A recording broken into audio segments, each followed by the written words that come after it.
embodiment of divinity per se as far as that goes. He can be any god one pleases, according to Nibley. Now, the reason I bring that up, this critical conceptualization of the intermixing of the deities, is the reason why I discussed these first 3 articles that I got out of BYU Library yesterday. Yahweh as storm god and sun god, the double legacy of Egypt and Canaan as reflected in Psalm 104. The idea is there are Egyptian parallels. Now, it's absolutely asinine to try to find pagan Egyptian parallels with the father of the faithful, the Hebrew patriarch Abraham, so we are told by critics.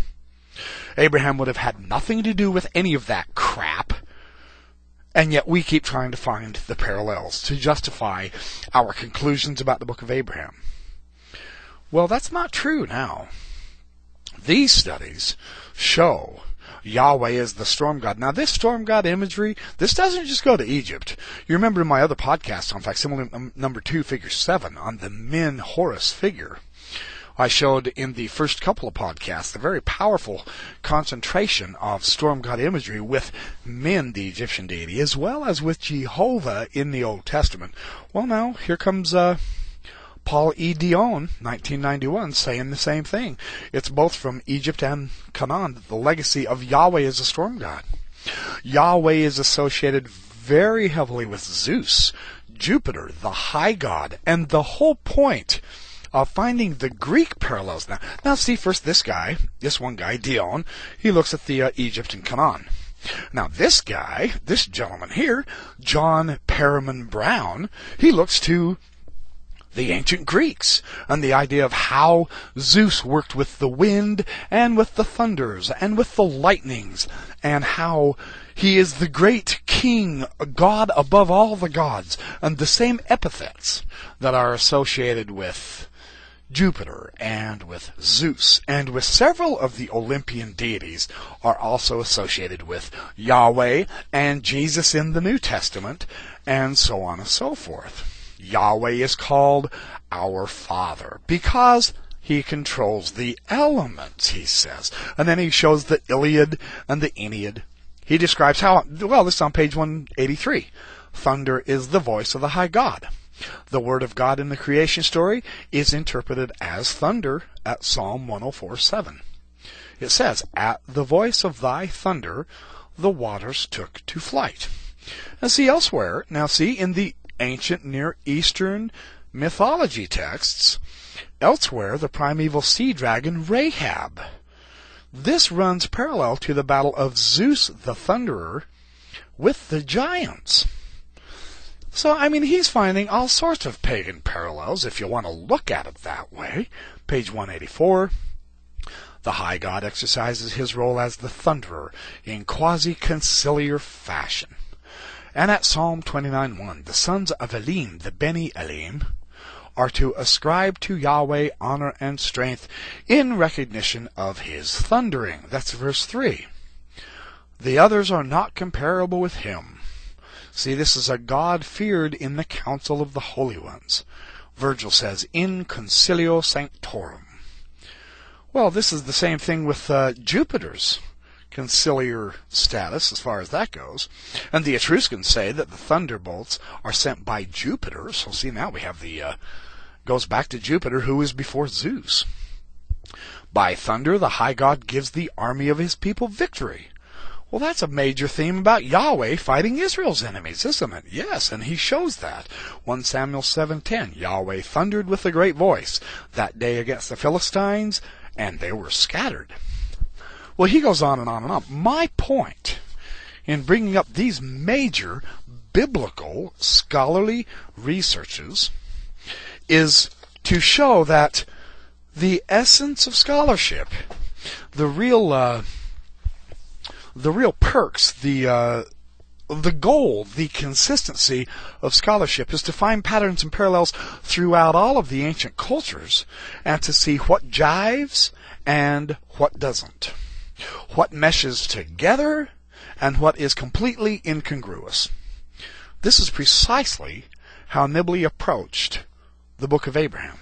So, in dealing with the Book of Abraham, it was like he said. Number one, we are dealing with the Hebrew patriarch. Yes, well, the Hebrew patriarch, what does that imply? Well, it implies we study the ancient Hebrew culture. Yes, of course. We know Abraham went down into Egypt. Well, there's another clue. Hello, we have to go to the Egyptian culture right there. We know the Greeks always were going down to Egypt. Some of the greatest Greek minds in the history of Greek thought went to Egypt first to get their education. And some of them spent years and years among the Egyptians. So it makes perfect sense to study the Greek culture also. You see how this thing broadens out?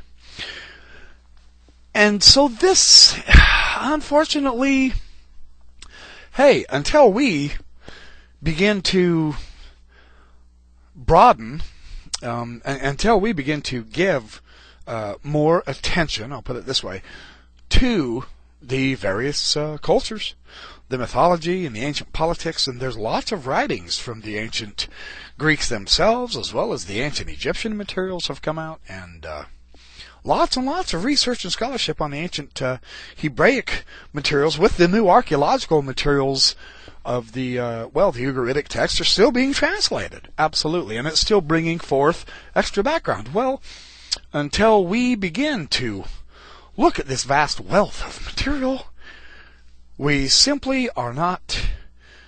Well, Nibley will be difficult, yes, but we will criticize his ideas and his approach and all from a base of ignorance instead of information.